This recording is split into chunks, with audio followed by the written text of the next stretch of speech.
Assalamualaikum warahmatullahi wabarakatuh.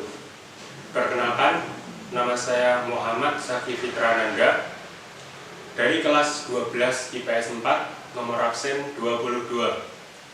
Pada kesempatan kali ini, saya akan mempresentasikan tentang resensi novel yang berjudul Pudernya Pesona Cleopatra yang menjadi tugas praktik bahasa Indonesia.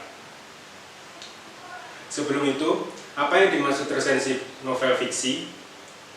Resensi novel fiksi adalah suatu resensi yang membahas buku yang bersifat fiksi atau tidak nyata.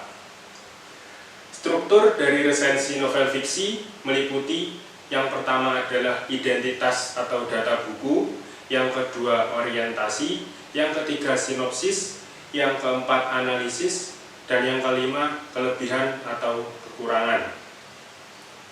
Berikut adalah contoh hasil resensi yang berjudul Pudernya Pesona Cleopatra. Yang pertama adalah identitas atau data buku. Judul buku Pudernya Pesona Cleopatra, penulis Habibur Rahman El-Shirazi, penerbit PT Republika Jakarta, tahun terbit 2005, tebal buku kurang lebih 110 halaman, ISBN 979360400X, harga kurang lebih 25.000. Yang kedua adalah orientasi. Novel Pudernya Pesona Cleopatra merupakan salah satu karya terbaik dari Habibur Rahman El-Shirazi yang tidak kalah hebatnya dengan novel bestseller yang pernah ia tulis, yang juga merupakan novel psikologi Islam pembangun jiwa. Namun, siapa yang mengira, di balik tipisnya novel ini, tetapi memiliki makna yang luar biasa bagi para pembacanya. Novel ini merupakan karya yang syarat akan hikmah dan menyentuh, apalagi dengan bahasanya yang sederhana namun indah. Yang ketiga adalah sinopsis. Pada novel ini menceritakan tentang kisah perjodohan seorang pria yang merupakan lulusan Al-Azhar Kairo, Mesir. Namun ternyata pria ini jatuh cinta dengan gadis Mesir yang cantik seperti Ratu Cleopatra. Ternyata impiannya untuk mempersunting gadis Mesir sirna karena ibunya menjodohkannya dengan putri sahabatnya yang merupakan gadis Jawa bernama Raihana.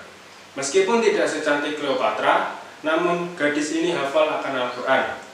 Waktu berganti, bulan berganti bulan, kedewasaan Raihana dan bakti Raihana pada suaminya ternyata tidak mampu meluluhkan hati suaminya yang masih mengidolakan kecantikan gadis Mesir. Sang pria tetap menjalani kehidupan pernikahannya dengan Raihana sebagai wujud bakti kepada sang ibu. 1 tahun pernikahannya, Raihana hamil dan tidak menyurutkan Raihana untuk tetap menjalankan kewajibannya sebagai istri yang berbakti. Karena usia kehamilan Raihana yang sudah berumur 1 bulan, maka Raihana memutuskan untuk meminta izin tinggal bersama ibunya sampai proses kelahiran anaknya.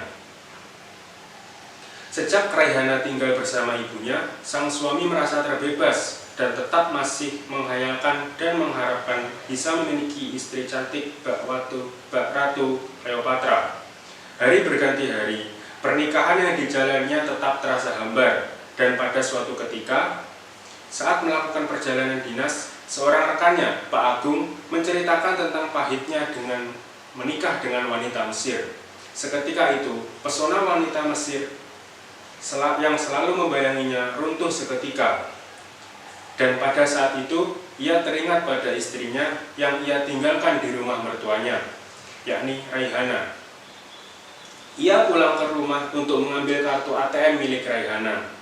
Tiba-tiba, ia menemukan amplop berwarna kuning yang berisikan surat-surat hasil curahan hati Raihana tentang perlakuan suaminya terhadapnya.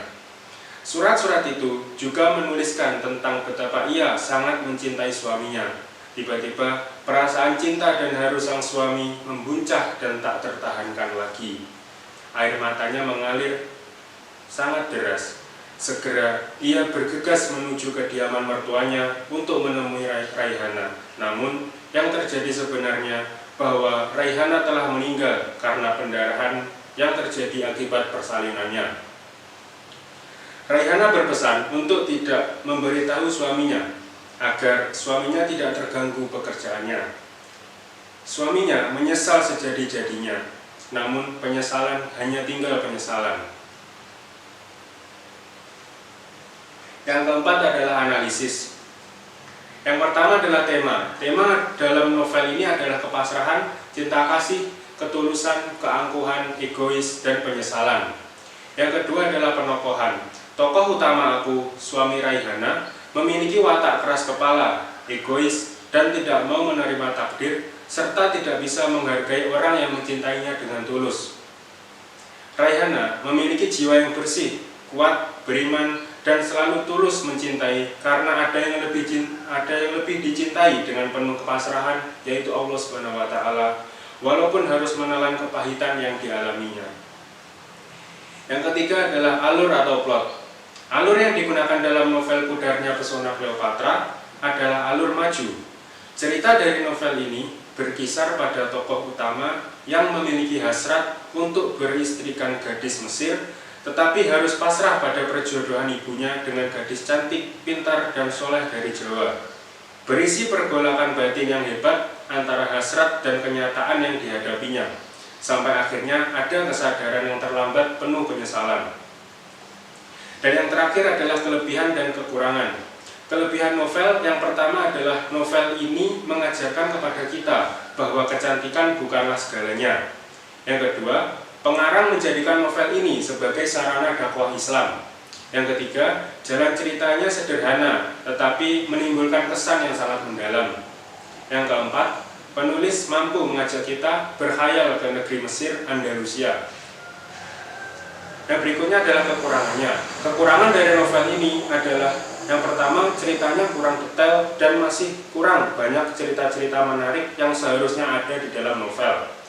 Yang kedua adalah masih kurangnya teks cerita, agar pembaca dapat lebih benar-benar menghayati.